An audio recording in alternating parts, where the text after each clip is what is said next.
From Australia, this is VK1 WIA and the weekly WIA amateur radio news service on RF, internet streaming and text at wia.org.au.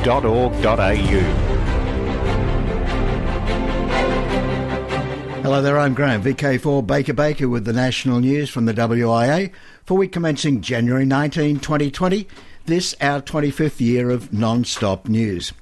And VK4 is a groups.io email list to replace the Q News Yahoo Groups list has been set up a few weeks back, so if you're missing the VK4 read, this week's text edition of National News has details how to subscribe to the Q News list.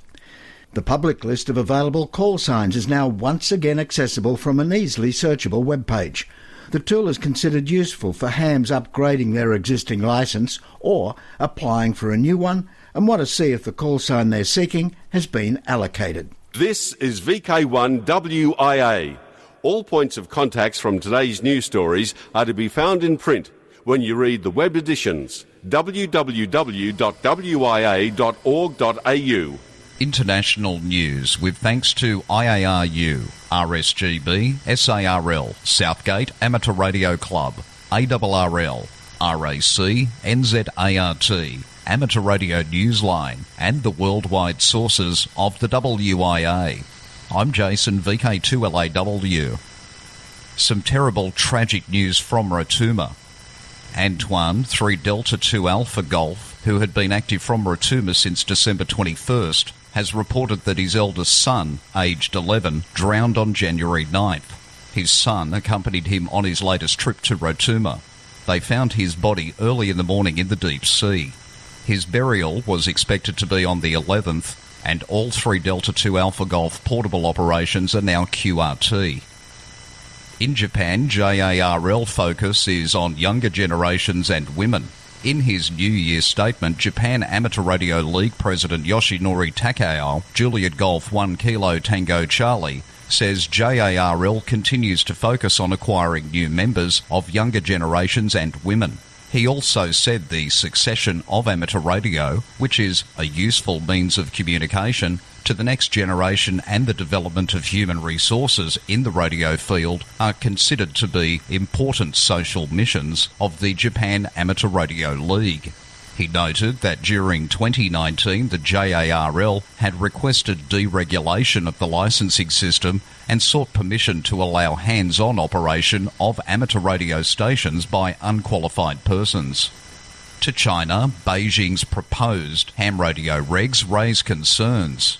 ARRL reports on proposed changes to Beijing's measures for the administration of amateur radio stations, which appear to threaten 136 kHz and most amateur bands above 146 MHz. ARRL say Li Zhang, Bravo India 8 Charlie Kilo Uniform, told ARRL that the proposal would prohibit amateur operation on the 2200 metre band as well as on 146 to 148, 1260 to 1300, 3400 to 3500, 5650 to 5725 MHz and all bands above 10 GHz.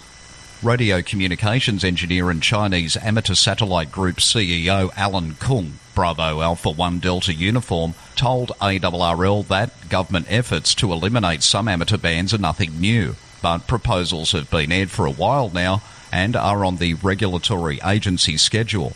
BA1DU says he does not anticipate that all of the bands proposed will be taken away, but he conceded that the climate will undoubtedly become increasingly more dangerous for China's amateur radio community. In Tunisia, issues for personal licences to operate. The first 3 authorisations to operate have been issued to 3 Tunisian radio amateurs. These are the first issued since 1956. The IARU Region 1 site reports 3 Victor 8 Hotel Bravo, 3 Victor 8 Mike November and 3 Victor 1 Mike Bravo will soon be on the air from their homes rather than being restricted to operating from a club station. Issuing individual authorisations to operate is a new process in Tunisia and involves a number of stages, including equipment conformity checks. This is great news for Tunisians that the process now exists so that radio amateurs can practice their hobby from homes in full compliance with the Tunisian laws. To Europe now, Germany LED lamp interference forces IARU-MS coordinator to leave role. The latest IARU Region 1 Monitoring System newsletter reports LED lamp interference forced Wolf Delta Kilo 2 Oscar Mike to relinquish the role of IARU-MS Region 1 coordinator. The newsletter says his daily monitoring work has, since April 2016, allegedly been intentionally hampered by interference from a neighbouring LED lamp. And it seems the Federal Network Agency, BNetza Eschborn, have not taken action against the interference. Finally, this week in Switzerland, Swiss Special Event Station. Members of the Association des Radio Amateurs de la Côte, Hotel Bravo 9 Hotel India, have activated the Special Event Station Hotel Echo 2 Juliet Oscar Juliet until January 31st. This is to mark the third edition of the Winter Youth Olympic Games hosted in Lausanne. The Youth Olympic Games, an international multi-sport event organised by the International Olympic Committee, aim at bringing together talented young athletes aged 15 to 18 from around the world. QSL via Hotel Bravo 9 Hotel India direct or by the Bureau, and a special certificate will be available. For WIA National News, in Sydney I'm Jason, VK2LAW. News, talk and radio sport. Here with VK1WIA. In Radio Operational News, it's Contact Sport. I'm Felix, VK4FUQ. Our Ross Hull Memorial VHF UHF contest takes place all of January. February 16-17 International DX CW contest. March 2 and 3 International DX phone contest. WIA John Moyle Field Day 2020. Weekend of 21-22 March from UTC 0100 hours on Saturday to 0059 hours Sunday 22. The provisional date for the next Harry Angel Sprint will be Saturday, May 2, 2020, 10 hours to 11:46 UTC. The VK Shire is the June long weekend, which is a weekend prior to the second Monday of June each year, making June 6 and 7 in 2020. IARU HF World Championship July 13-14. Trans-Tasman Low Band Contest, next contest 17 July 2020, and has the aim of encouraging low band activity between VK and ZL on 160, 80 and 40 metres using SSB, CW and RTTY or PSK. RD or Remembrance Day Contest will be August 15-16. Oceania Contest, voice from 0800 hours UTC Saturday October 3 to 0800 hours UTC Sunday October 4. CW from 0800 hours UTC Saturday October 10 to 0800 hours UTC Sunday October 11. December 6 to 8, 160 metres worldwide. December 14-15, 10 metre worldwide. Now once again, and don't forget, this weekend sees our VHF UHF Summer Field Day, Saturday 18 and Sunday 19 January. The 2020 CQ DX Marathon. This is a year-long DX hunt, with participants competing to see who can work the greatest number of countries in CQ zones during this calendar year. The 2020 edition started at 0000 hours UTC on 1 January and ends at 23:59 hours UTC on 31st December 2020. Ted Powell Memorial DX Challenge. 4 awards periods, each with 3 months starting in January of each calendar year, and 2 categories in the contest: Most Wanted and Top 5. Top 5, you try and work the most wanted DXCC entities. Most wanted if you work the most wanted DXCC entity.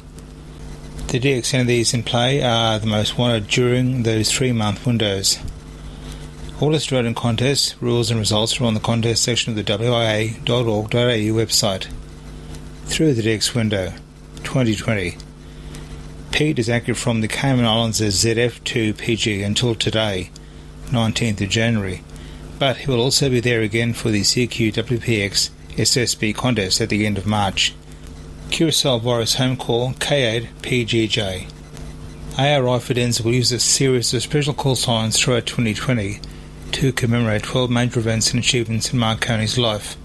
This month, January, the call sign is II4BRN to commemorate Marconi's birth in 1874.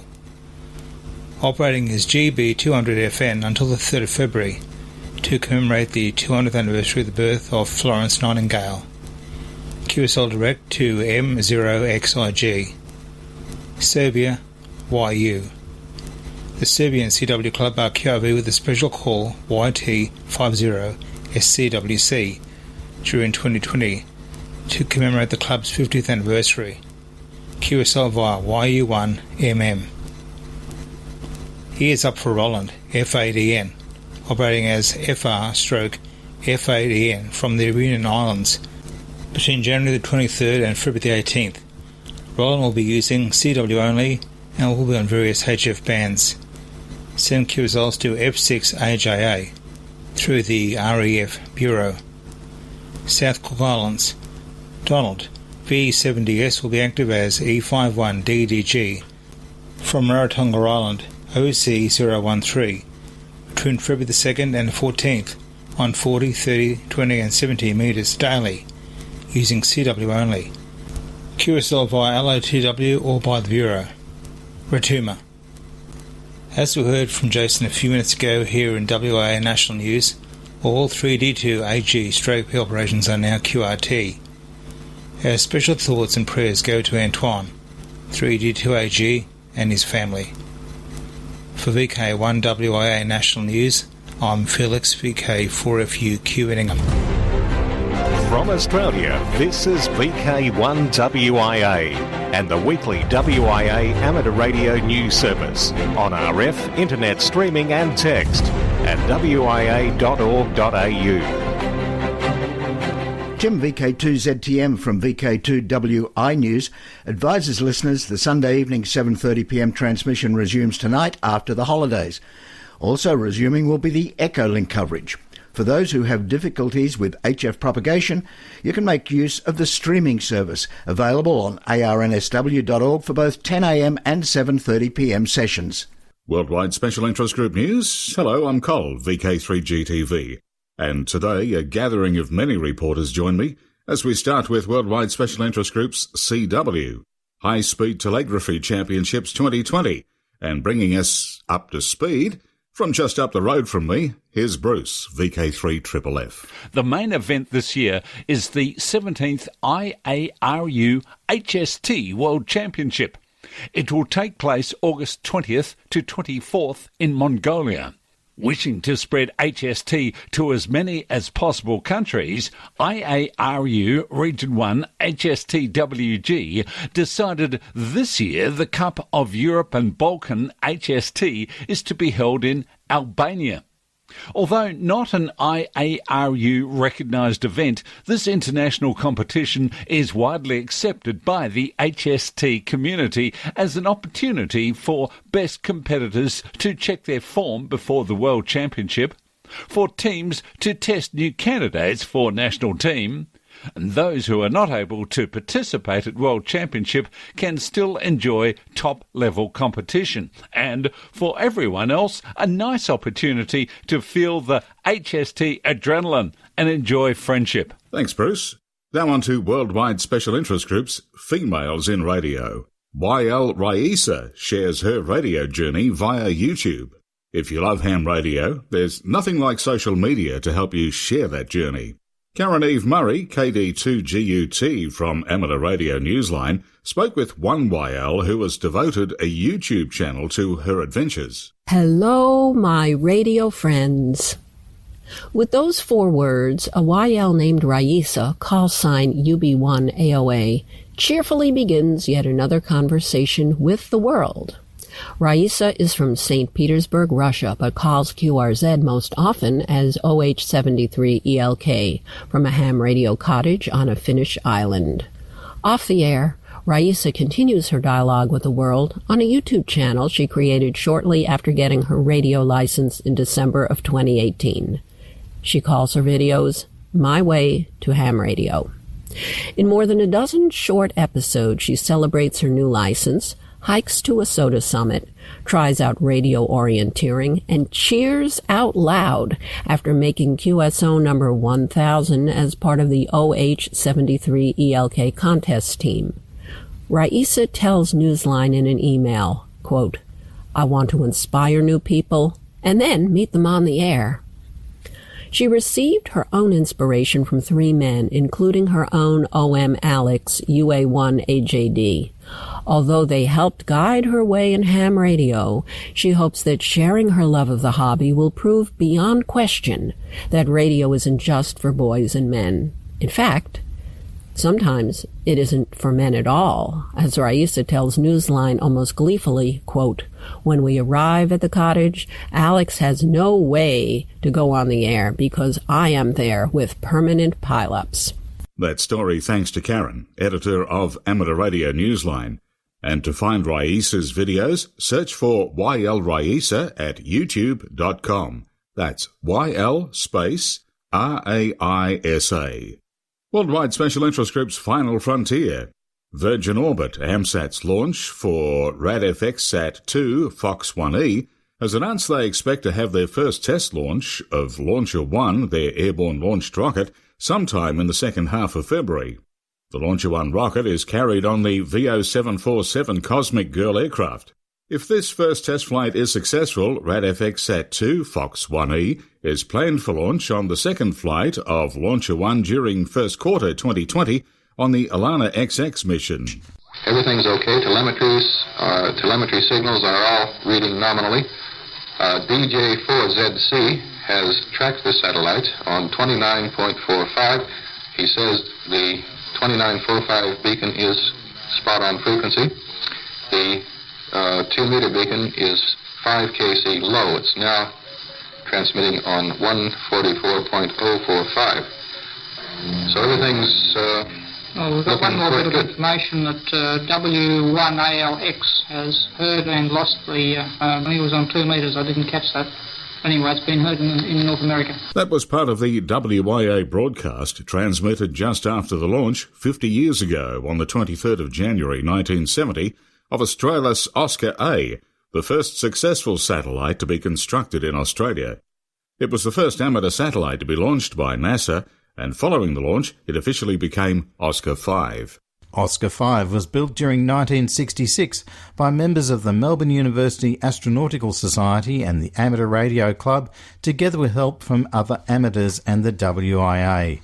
It was taken to the United States in mid-1967, but not launched until 23rd of January 1970, following the formation of the AMSAT organisation, which took over the responsibilities of the by then defunct Oscar organisation. Australis Oscar A was launched by a Thor Delta vehicle, which also placed a weather satellite Tyros-M, later Itos-1, into a near-polar orbit at around 900 miles or 1,300 kilometres in height. Oscar 5 had no translator facility, but it did carry the most elaborate telemetry system of any amateur satellite at that time. Telemetry was transmitted on 144.05 MHz and also on 29.45 MHz. The later transmitter could be commanded off and on by ground stations. 8 consecutive 6.5-second beacon channels carried tones signifying battery current, battery voltage, internal temperature and skin temperature. These alternated with horizon sensors for the X, Y and Z axis, and the tones from each of these being of different frequencies depending on whether the sensor was seeing Earth or space. The 8th channel carried the familiar HI identification. Australis Oscar 5 operated successfully up till mid-February 1970 when its batteries failed, although the 29.45 MHz transmitter continued to radiate carrier for another week or two. This pioneering activity is a largely forgotten part of Australia's early space history. After 50 years, we salute our citizen scientists and yesterday's makers who are mostly amateur radio operators. Oscar 5 is still orbiting our planet. Some further AO5 historical information and links are available on the WIA website in the Historical section. For WIA National News, I'm Robert, VK3DN. Special Interest Groups, Summits on the Air. SOTA operators turn talents towards bushfire crisis. As the bushfire crisis continues here in VK, groups of highly specialised amateurs turn their talents toward the crisis. Jason Daniels, VK2LAW, tells us about these operators who are normally found on high summits. Thanks, Cole. They're familiar to one another largely as activators and chasers on SOTA summits. Now they're part of the burgeoning roll call of well-known hams supporting emergency response agencies battling our infamous bushfires. So we've got the two Andrews, VK1 Delta Alpha and VK1 Alpha Delta. We've got Compton, VK2 HRX, Matt, VK1 MA, Tony, VK1 VIC, VK2 VIC as well. And we had Graham, who was helping us out down in the Fire Control Centre as well, VK1 GVC, and myself. That was SOTA activator Wade Smith, VK1 Mike India Charlie, a volunteer in the Australian Capital Territory VK1 and on the local committee for the state Wyson Group. He and so many other summit chasers and activators are supporting emergency responders by harnessing the creative problem solving they use on the summits, along with stamina, topographic acumen and the ability to communicate concisely. It's a credit to the relationship and to the friendships born through this section of the hobby that we were able to not only step up, but we were asked. And I think it's a lot of skills that come through SOTA were seen and recognised for what they were, an asset to the emergency services that we were supporting. They are volunteers of all ages deployed in rotation to sit with rural fire service communicators or assist with logging, relaying weather and welfare, restoring repeaters, even cooking meals. If they weren't part of the emergency services before, they are now, and it puts them on a very different kind of summit. It's a horrific tragedy, but we're also seeing the very best. That report for Amateur Radio Newsline with our own WIA International News reporter, Jason Daniels, VK2LAW. Thanks, Jason. Well, from fires to floods, it's Worldwide Special Interest Group's Rescue Radio. In Indonesia, amateur radio operators in the flood-besieged area of Greater Jakarta have been providing support in a variety of ways to afflicted residents, including some of their own members of the ARARI, the Indonesian Organisation of Amateur Radio Operators. Hams were asked to assist in the evacuation of local residents to emergency shelters. The flooding had begun on the first of the year, with power outages and mudslides in the capital region hampering the search for missing persons. In addition to emergency communications detail, Hams also assisted with fundraising on the 3rd and the 4th of the month to help victims, some of whom were their own fellow Hams. Hams helped distribute the cash contributions along with household necessities. According to media accounts, officials were calling the floods the area's worst since 2007. I'm Robert Broomhead, VK3DN. A strong magnitude 6.4 earthquake hit Puerto Rico early Tuesday, January 7, on the heels of a smaller magnitude 5.8 tremor a day earlier. The Puerto Rico Electric Power Authority reported widespread power outages after generating plants automatically activated protective shutdown systems following the earthquake. The Puerto Rico governor urged citizens to remain calm, saying via Twitter, "The entire government is active and in action, and for people to remain calm and remain safe." VHF and UHF repeater systems in Puerto Rico having emergency power carried reports of power outages and other information. ARRL Puerto Rico Section Manager Oscar Resto, KP4RF, told ARRL that no amateur radio emergency service, ARES, activations have been necessary. Worldwide Special Interest Group's YOTA, Youngsters on the Air. YOTA Month hailed a success in the Americas.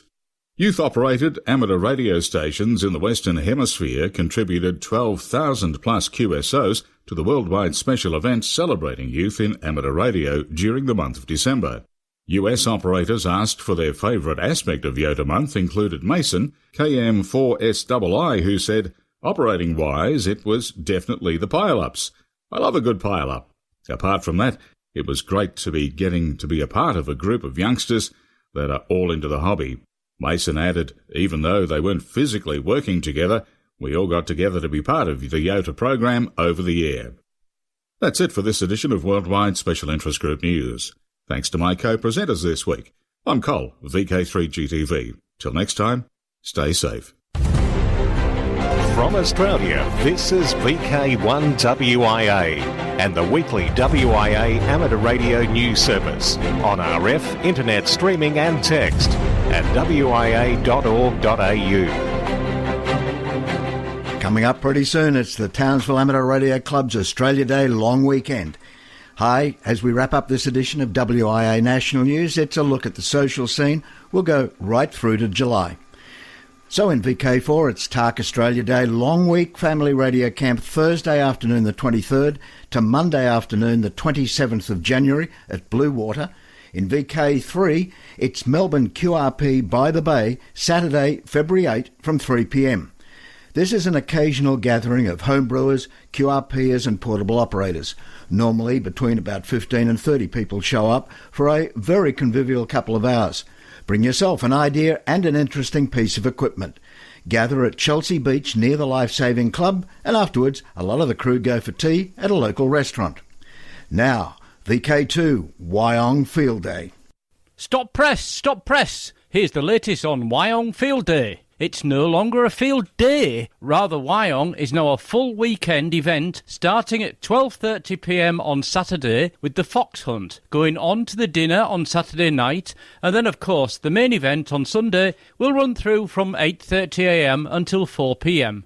For the fox hunt on Saturday afternoon, we need those who are interested to go to the website and complete the entrance form so that we can gauge if we have sufficient numbers to go ahead, or perhaps we need to get more volunteers to run the event if there's a big turnout. There is a minimal amount of rule information on the web page at the moment. More will of course be added closer to the event. Remember, don't rock up and expect to take part if you haven't registered your intent through the entrance form. Please register. The Saturday night get-together will be at the historic Grand Hotel in Wyong. The invitation goes out to all hams, SWLs and family who are in the vicinity. Are you clearing out your shack? Don't forget the car boot sales at the field day with all undercover spots for up to 60 cars. Pay at the Howarth Street gate as you come in from 6 a.m. Get there as early as you can to get the best spot and get rid of your trash so you have some money to buy your new treasures to take home with you. For all information and costs, look at fieldday.org.au under the car boot sale tab. That's where you'll want to go for all information about the biggest Aussie amateur event of 2020, in fact of any year. The Wyong Field Day at Wyong Racecourse on February 23rd. And don't forget the fun and games on the 22nd. For the Central Coast Amateur Radio Club, this was Ed, VK2JI. From the Central Coast of New South Wales to Tasmania, VK7, it's Meet the Voice event at Ross Recreation Centre, Sunday, March 22. In VK4, it's Redfest 2020, the 18th of April, St Michael's College, the Old Torble Point Road from 8 a.m. And in VK6, Perth Tech, May 2 at Bassendean. Following the outstanding success of Perth Tech in 2019, WA Amateur Radio News is pleased to present Perth Tech 2020. Perth Tech is a one-day amateur radio seminar with a wide variety of subjects. As a service to amateur radio, attendance at Perth Tech is free. We are calling now for potential presenters to submit an abstract for their proposed presentation. Do this online at vk6.net. Even though the event is free, we require prior registration and payment for lunch, which can be done online prior to the event. Check our website to find out when registrations open. A small number of tables will be allocated free of charge to amateur radio-related trade, technical or club exhibitors on application, one table per organisation or exhibitor. So mark your calendar and set aside Saturday, 2nd of May 2020 for a day that you simply must not miss. Perth Tech is organised and conducted by WA Amateur Radio News Incorporated, and our website is vk6.net. Contact information is in the text edition. I'm Bob, VK6POP. From Perth Tech to the big one, the WIA annual conference happens in Hobart, May 8 to 10. VK5, the South East Radio Group's annual convention and Australian Fox Hunting Championships, June 6, 7 and 8. It starts Saturday at noon, ends 4 p.m. on the Sunday. A hamfest featuring new and second-hand tables, full catering, fox hunt events all weekend, including nighttime events. And with that, it's time to wrap up this edition of WIA National News. I'm Graham, VK4BB. Walk softly. From Australia, this has been VK1WIA and the weekly WIA amateur radio news service. On RF, we thank our rebroadcast team and you for listening. And remember, internet streaming and text of this news is available 24/7 at wia.org.au.